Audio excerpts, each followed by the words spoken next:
Assalamualaikum warahmatullahi wabarakatuh. Kami dari kelompok 6 Sejarah Fisika akan membahas peraih Nobel Fisika.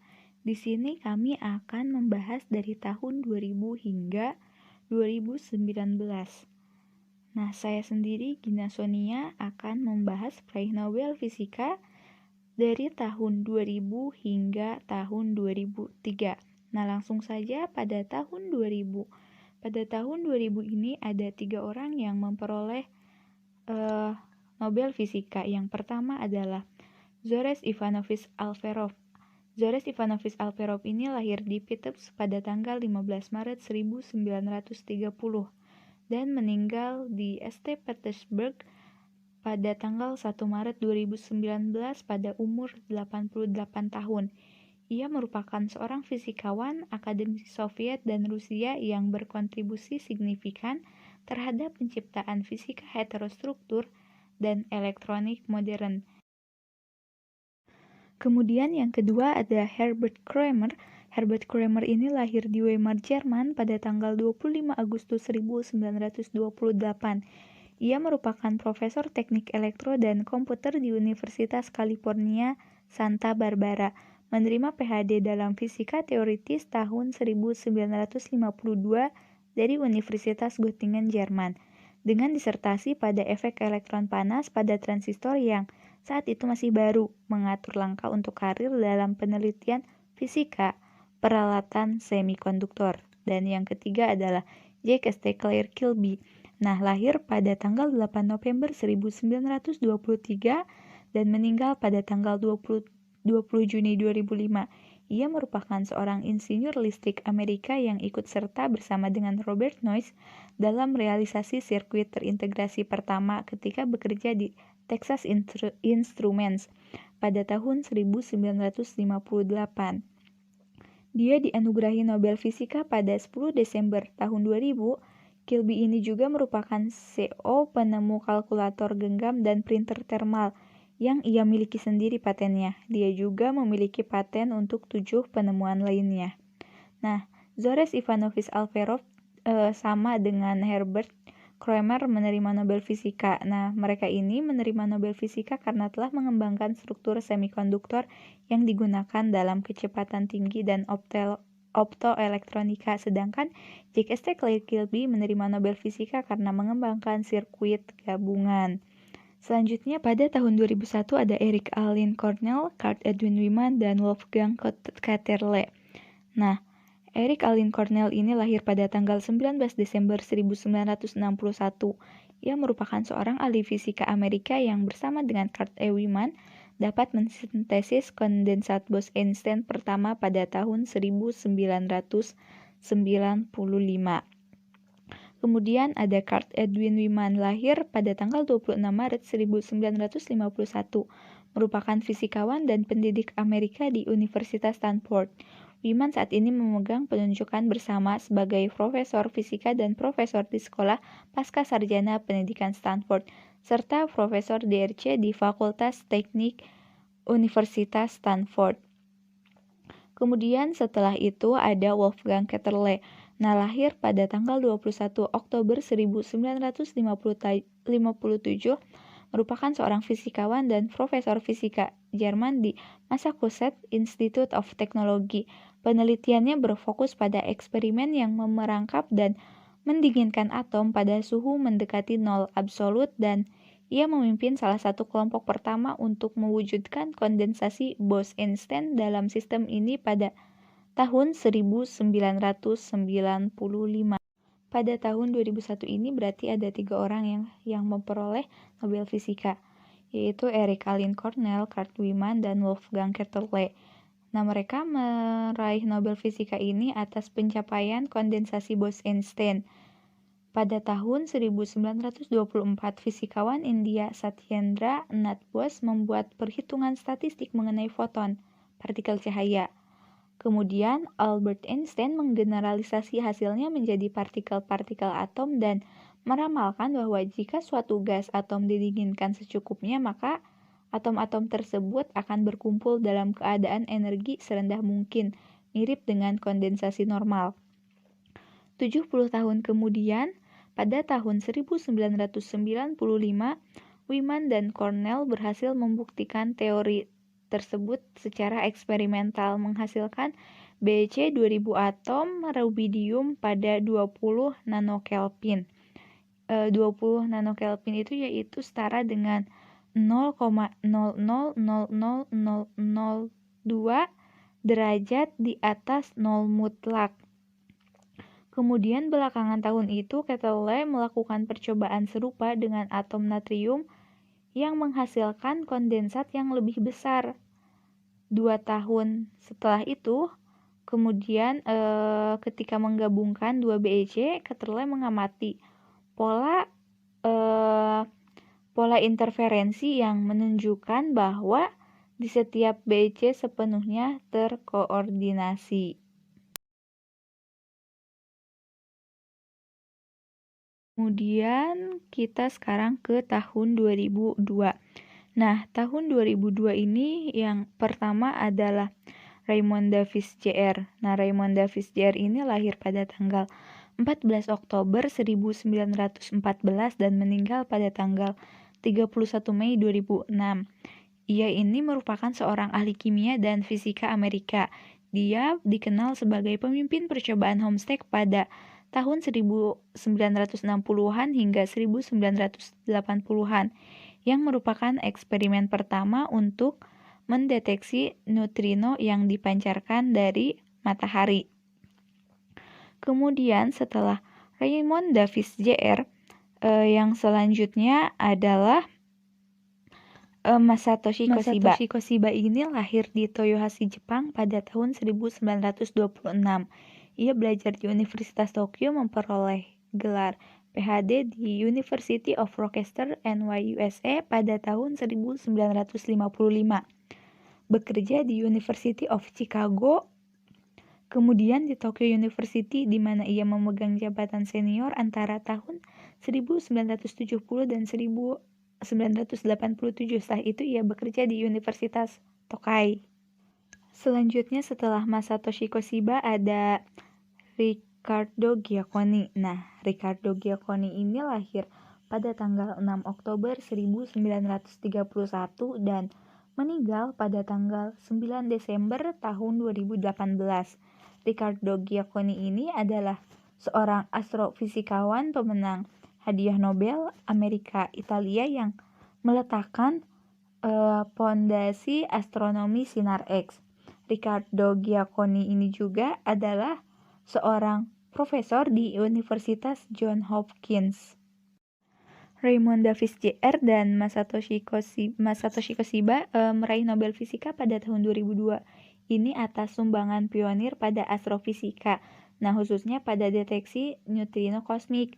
Sedangkan Riccardo Giacconi ini meraih Nobel Fisika pada tahun 2002 atas kontribusi perintisnya pada astrofisika yang telah mengarah pada penemuan sumber sinar X kosmik. Nah, partikel neutrino diprediksi oleh Wolfgang Pauli pada awal 1930, tetapi baru dikonfirmasi 25 tahun kemudian oleh Frederick Reines ini karena neutrino jarang berinteraksi dengan materi sehingga sangat sulit dideteksi. Miliaran neutrino melewati kita tanpa disadari setiap detik. Raymond Davis berangkat seperti kata lagu itu untuk menangkap bintang jatuh. Selama 30 tahun, ia berhasil menangkap 2000 neutrino dari matahari dalam sebuah tangki raksasa yang diisi dengan 600 ton cairan. Ditempatkan di sebuah tambang, dengan demikian membuktikan bahwa fusi hidrogen helium, sumber neutrino, mendukung matahari. Kemudian berbeda dengan Giacconi. Giacconi mengambil pendekatan yaitu matahari dan semua bintang memancarkan radiasi pada berbagai panjang gelombang, baik yang terlihat maupun yang tidak terlihat. Radiasi sinar X diserap di atmosfer bumi sehingga untuk menyelidiki sinar X kosmik perlu untuk menempatkan peralatan di ruang angkasa. Giacconi membangun teleskop sinar X di ruang angkasa pertama, memberikan gambar baru yang jelas tentang alam semesta dan peletakan dasar-dasar astronomi dari sinar X. Kemudian kita lanjut ke peraih Nobel tahun 2003. Nah, pada tahun 2003 ini ada 3 orang yang memperoleh Nobel Fisika ini. Yang pertama adalah Alexei Alexievich Abrikosov. Nah, Alexei Alexievich Abrikosov ini lahir pada tanggal 25 Juni 1928 dan meninggal pada tanggal 29 Maret 2017. Ia ini merupakan seorang ahli fisika teoritis Soviet, Rusia, dan Amerika yang kontribusi utamanya adalah dalam bidang fisika zat terkondensasi. Kemudian ada Vitaly Lazarevich Ginzburg. Nah, lahir pada tanggal 4 Oktober 1916 dan meninggal pada tanggal 8 November 2009. Ia juga adalah seorang ahli fisika teoritis Soviet dan Rusia. Astrofisika, seorang pemenang Nobel. Nah, ia ini merupakan penerus Igor Tamm sebagai Kepala Departemen Fisika Teoritis dari Institut Fisika Lebedev dari Akademi Ilmu Pengetahuan Rusia atau FIAN. Dan selanjutnya ada Anthony James Leggett. Nah, Anthony James Leggett ini lahir pada tanggal 26 Maret 1938. Ia telah menjadi profesor fisika di University of Illinois di Urbana-Champaign sejak 1983. Leggett dikenal luas sebagai pemimpin dunia dalam teori temperatur rendah fisika dan karya perintisnya tentang superfluiditas diakui hadiah Nobel hadiah Nobel Fisika pada tahun 2003.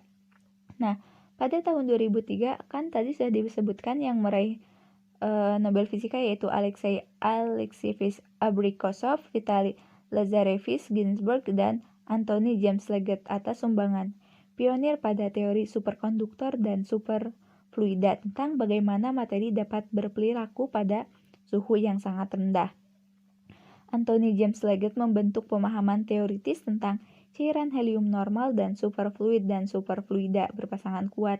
Ia menetapkan arah untuk penelitian dalam fisika kuantum, sistem disipatif makroskopik, dan penggunaan sistem terkondensasi untuk menguji dasar-dasar mekanika kuantum. Mungkin cukup sekian yang dapat saya sampaikan. Wassalamualaikum warahmatullahi wabarakatuh. Assalamualaikum warahmatullahi wabarakatuh. Saya Danti Madiati. Di sini saya akan menjelaskan mengenai siapa saja peraih Nobel Fisika pada tahun 2008 sampai dengan tahun 2011.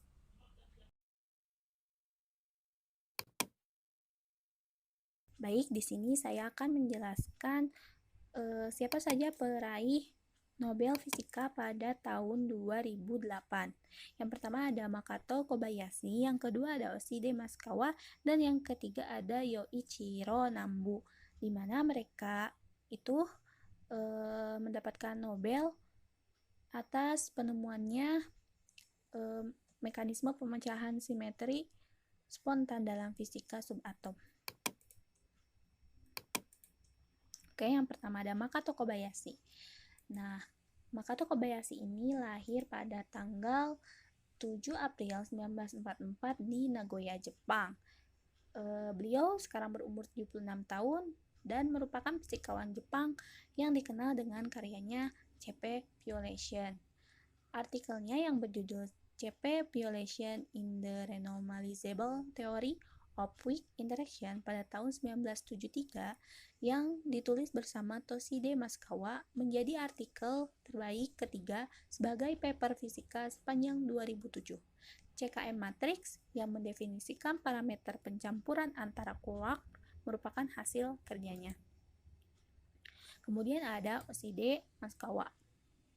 Nah, Oshide ini lahir pada tanggal 7 Februari 1940. Sekarang beliau berumur 80 tahun dan beliau merupakan fisikawan Jepang yang terkenal dengan karyanya CP Violation. Karyanya tersebut ia kerjakan bersama Makoto Kobayashi dan menjadi paper fisika terbaik pada tahun 2007. Yang ketiga ada Yoichiro Nambu. Beliau lahir di Tokyo pada tanggal 18 Januari 1921 dan beliau meninggal pada tanggal 5 Juli 2015 di Toyonaka pada umur 94 tahun. Beliau merupakan fisikawan Amerika Serikat kelahiran Jepang. Selain menjadi perintis riset kromodinamika kuantum dan Higgs boson pada tahun 1960-an, ia juga perintis riset teori Dawai. Ia memperoleh penghargaan Nobel Fisika tahun 2008 untuk perusakan kesetangkupan serta-merta dalam fisika subatom. Nah, penjelasan mengenai penemuan mereka yaitu mekanisme pemecahan simetri spontan dalam fisika subatom. Nah, 3 ilmuwan asal Jepang itu berbagi penghargaan Nobel Fisika yang diumumkan Royal Swedish Academy of Science pada hari Selasa tanggal 7 bulan Oktober di Stockholm, Swedia, karena penemuan mereka di bidang fisika subatomik. Ilmuwan Amerika Serikat dan Jepang tersebut mengerjakan penelitian secara terpisah yang akhirnya mampu membantu menjelaskan mengapa sebagian besar dari alam semesta itu terbuat dari materi dan bukan dari antimateri. Penjelasan itu didapatkan dari sebuah proses yang disebut broken symmetry. Melalui penelitian tersebut, mereka mencari penjelasan tentang eksistensi dan perilaku partikel terkecil yang disebut dengan quarks. Nambu, seorang profesor pada University of Chicago, dikenal luas akan penemuannya pada tahun 1964 tentang mekanisme spontaneous broken symmetry. Penemuan itu kemudian mendasari model standar fisika yang mencantumkan 3 kekuatan fundamental alam, yaitu strong, weak, dan gravity. Hasil penelitian Nambu mempengaruhi perkembangan kuantum chromodynamics yang merupakan sebuah teori yang menjelaskan sejumlah interaksi antar proton dan neutron yang membentuk atom dan quarks yang membentuk proton dan neutron.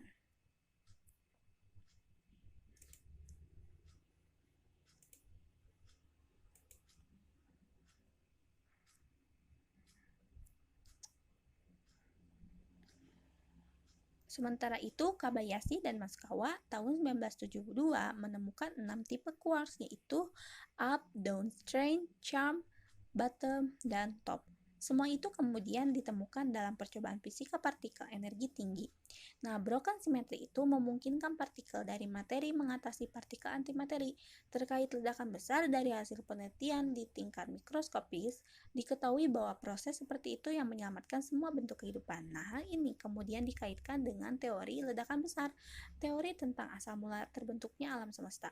Pasalnya, jika alam semesta simetris, antimateri akan secara konstan berjumpa dengan materi dan akan menghasilkan ledakan energi. Para ahli fisika kini mencari spontaneous broken symmetry dan mekanisme Higgs yang membawa ketidakseimbangan pada peristiwa ledakan besar sekitar 13,7 miliar tahun lalu.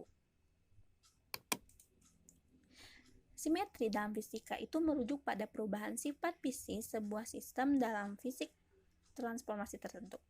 Cermin, contohnya ya, pada cermin dapat kita lihat ilustrasinya, misalkan pada kehidupan sehari-hari kita bercermin misalkan. Nah, pada saat kita bercermin kita menunjukkan sebuah huruf alfabet misalkan. Nah, semua huruf alfabet itu akan menjadi terbalik pada saat kita lihat di cermin. Tapi ada juga huruf yang tidak terbalik. Misalnya huruf C dalam alfabetnya. Huruf C itu pada saat kita menunjukkan huruf C ke dalam cermin, nah huruf C itu tidak akan terbalik seperti huruf-huruf alfabet lainnya. Nah, untuk kasus huruf C, kita tidak dapat membedakan mana huruf C di dunia kita dan mana yang di dunia cermin. Kita tidak tahu. Nah, huruf C itu dikatakan simetris terhadap pantulan cermin di bawahnya, tapi akan berbeda jika cermin diletakkan di samping kiri atau kanannya. Jadi, kita simpulkan bahwa simetri itu adalah ketika kita dapat membedakan mana yang asli dan mana yang telah bertransformasi. Teori dasar fisika partikel memakai 3 prinsip simetri, yaitu simetri cermin parity, simetri muatan, dan simetri waktu atau disebut simetri P, C, dan T.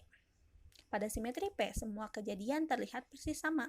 Apakah kita melihat langsung atau lewat pantulan cermin, dan kita tidak dapat melihat adanya perbedaan antara objek sesungguhnya atau objek yang ada di dalam cermin. Sedangkan simetri C menyatakan bahwa partikel dan antipartikel memiliki sifat fisik yang sama, kecuali muatannya berlawanan tanda. Nah, untuk simetri T itu sebuah kejadian fisik pada level mikroskopik yang maju terhadap waktu, identik dengan apabila misalkan kejadian tersebut mundur terhadap waktu.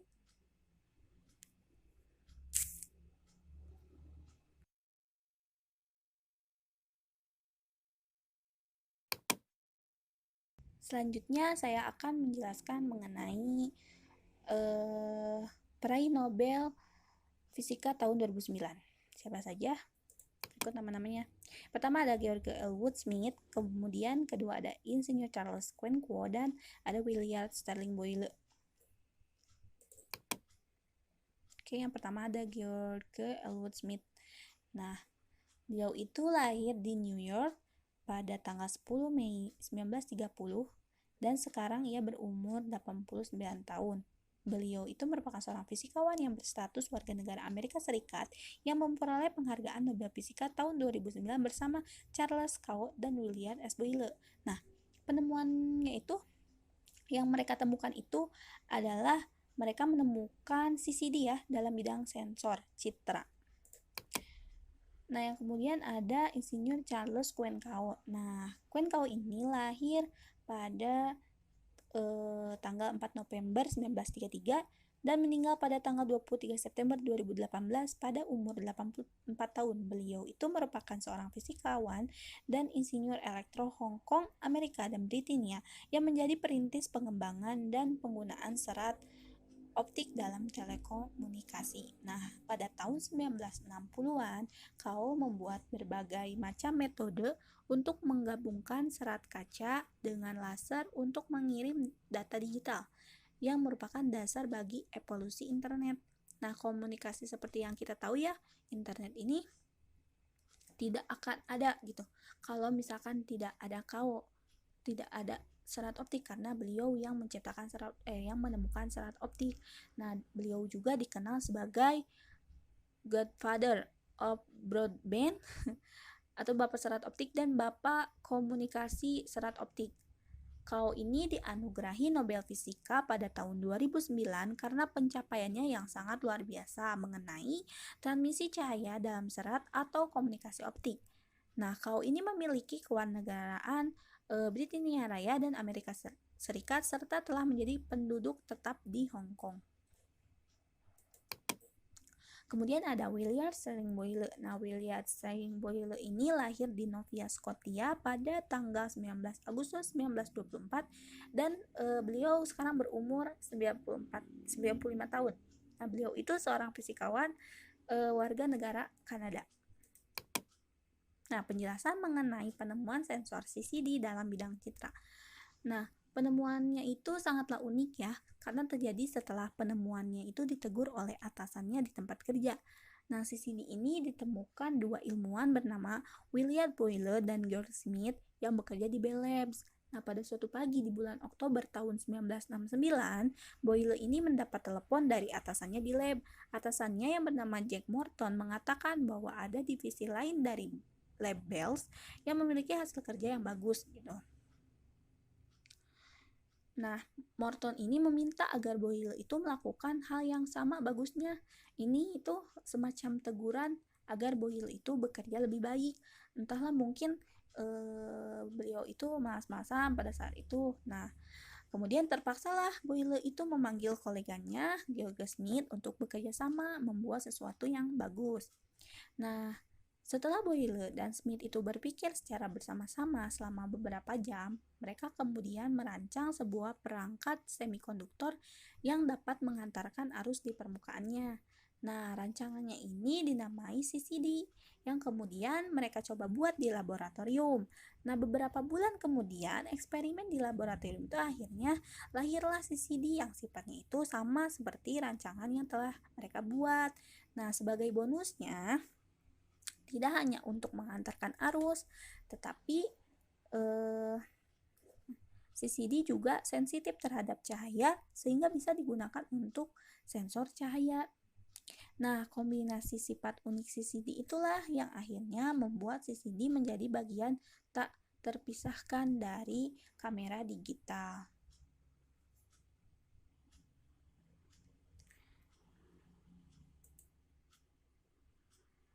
Nah, CCD juga tidak hanya digunakan pada kamera digital saja, banyak scanner juga menggunakan CCD sebagai sensor optiknya.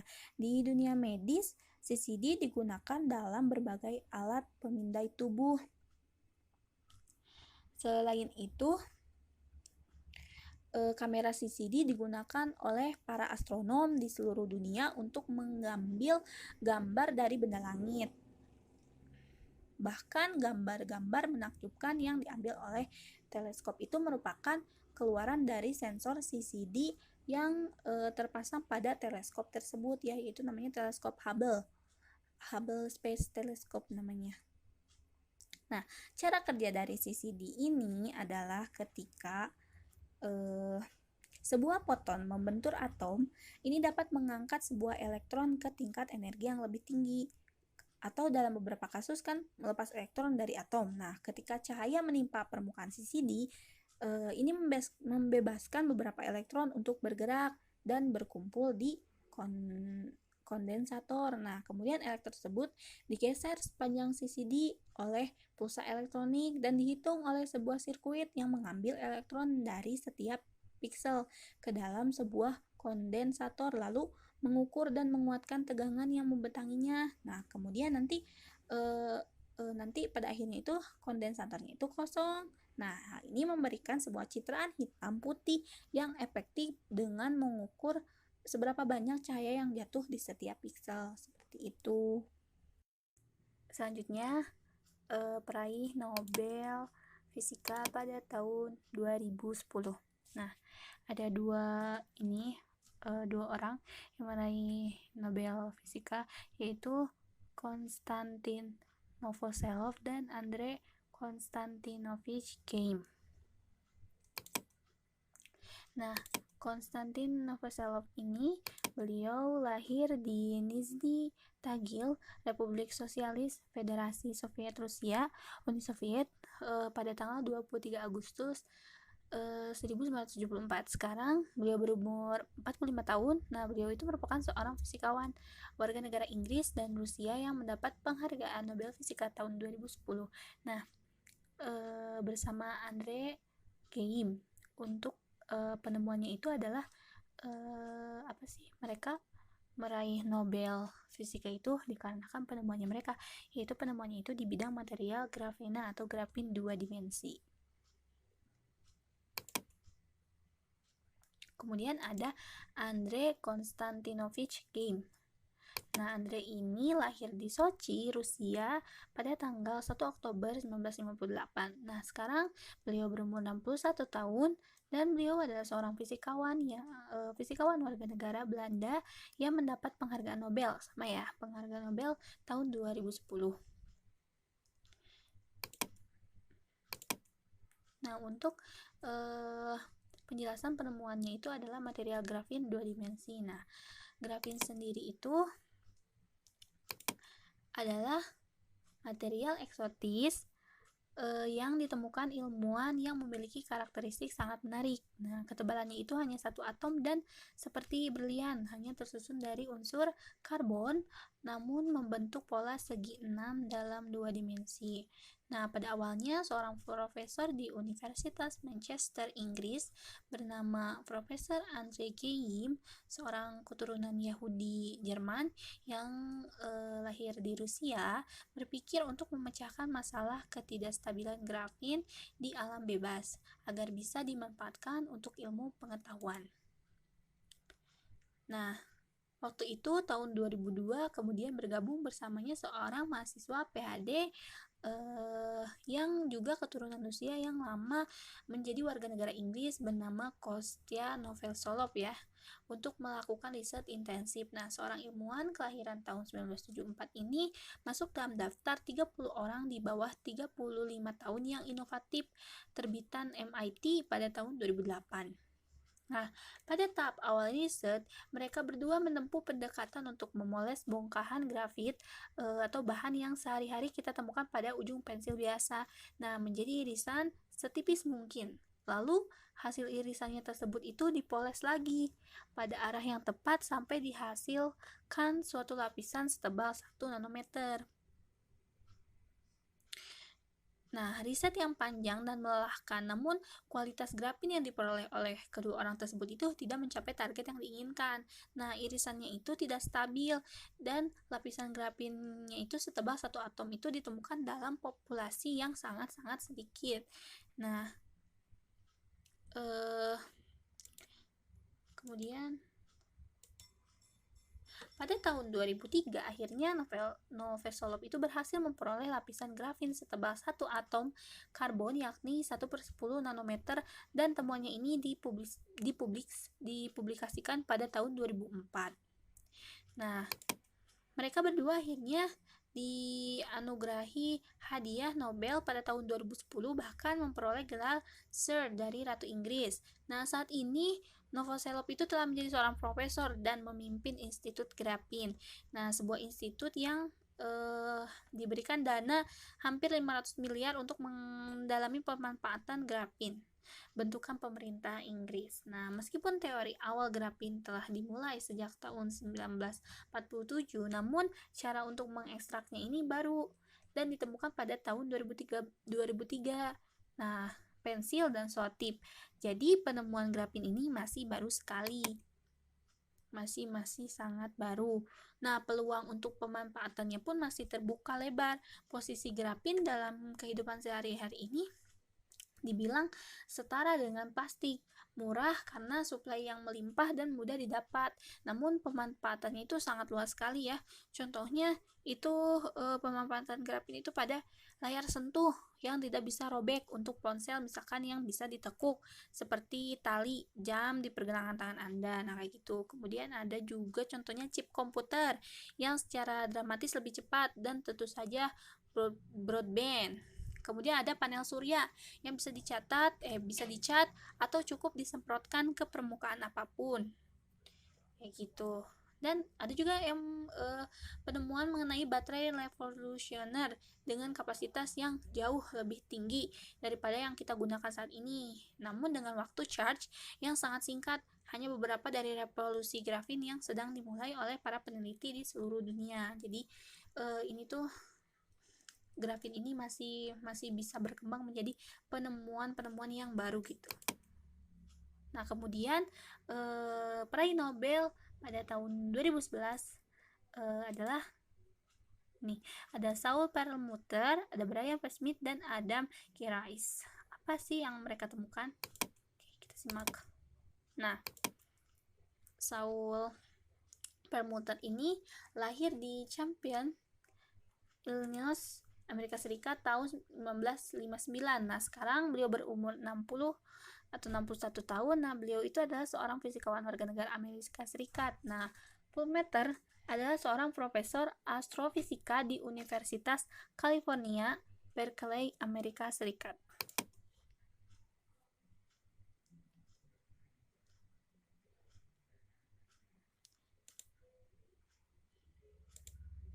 Kemudian ada Brian P. Smith. Nah, Brian P. Smith ini lahir di Missoula, Montana, Amerika Serikat tanggal 24 Februari 1967. Nah, beliau sekarang berumur 53 tahun dan beliau adalah seorang fisikawan warga negara Australia, Amerika Serikat. Smith ini adalah seorang peneliti astrofisik di Australian National University, Australia. Dia merupakan lulusan dari University of Arizona tahun 1989 dan memperoleh gelar PhD dari Harvard University pada tahun 1993. Ya, fotonya. Foto dari Brian Smith ini. Nah, kemudian yang terakhir ada Adam Geris. Riz itu adalah seorang fisikawan warga negara Amerika Serikat yang mendapat penghargaan Nobel Fisika tahun 2011 bersama Brian P. Smith dan Saul Perlmutter untuk penemuannya itu. Nah, penemuannya itu adalah ekspansi percepatan dari alam semesta melalui pengamatan supernova yang berjarak jauh. Nah, jadi kenapa mereka mendapatkan Nobel tahun 2011 ini? Karena penemuannya itu, yaitu ekspansi percepatan dari alam semesta melalui pengamatannya ini supernova yang berjarak jauh.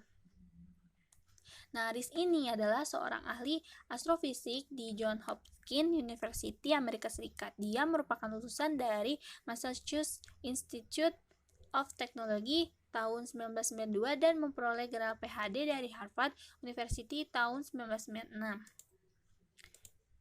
Nah, untuk penjelasan penemuannya itu ledakan bintang ya, yang dinamakan supernova untuk menetapkan sebuah standar pengukuran gerakan cahaya dalam satu skala kosmologis. Nah, ketiga ilmuwan ini diganjar dengan Nobel karena berhasil menemukan bahwa ekspansi dalam alam semesta mengalami percepatan.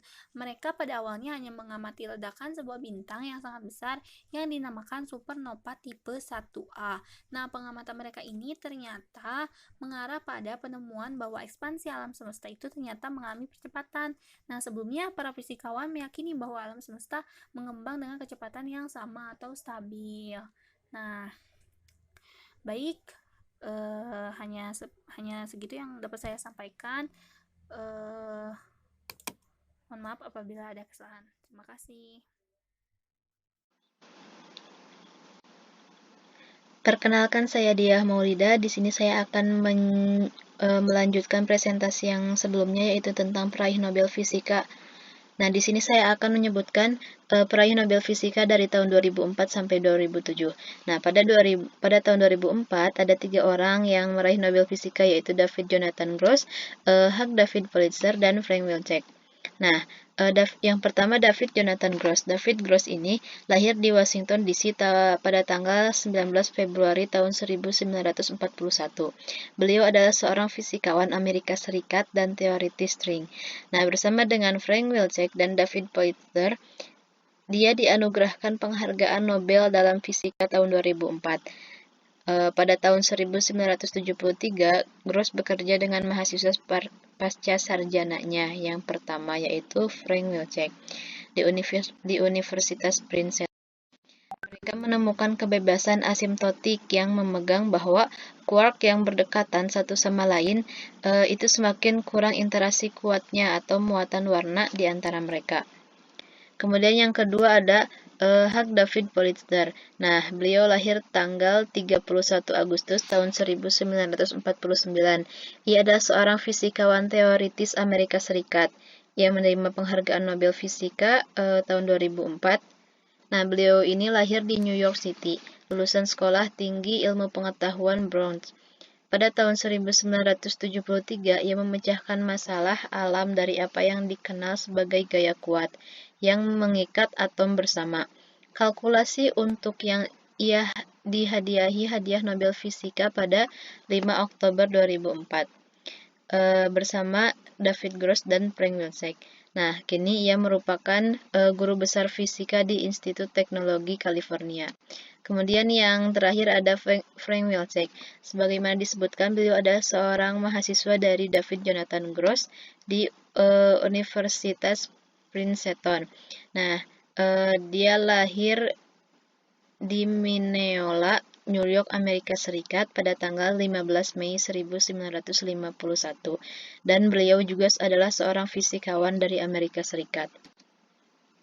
Nah, jadi David Gross, David Pulitzer, dan Frank mendapat penghargaan Nobel Fisika tahun 2004 untuk jasa mereka dalam menjelaskan gaya kuat yang mengikat quark di dalam proton atau neutron, atau disebut juga teori gaya nuklir kuat. Eksperimen memperlihatkan bahwa quark tidak pernah bebas dari penjara yang disebut fisikawan partikel sebagai confinement. Nah, quark hanya dapat eksis berdua dengan antinya, yaitu membentuk meson, atau bertiga membentuk nukleon, yaitu proton dan neutron. Penemuan terakhir memperlihatkan ada kemungkinan quark dapat juga eksis berlima membentuk partikel eksotik pentaquark.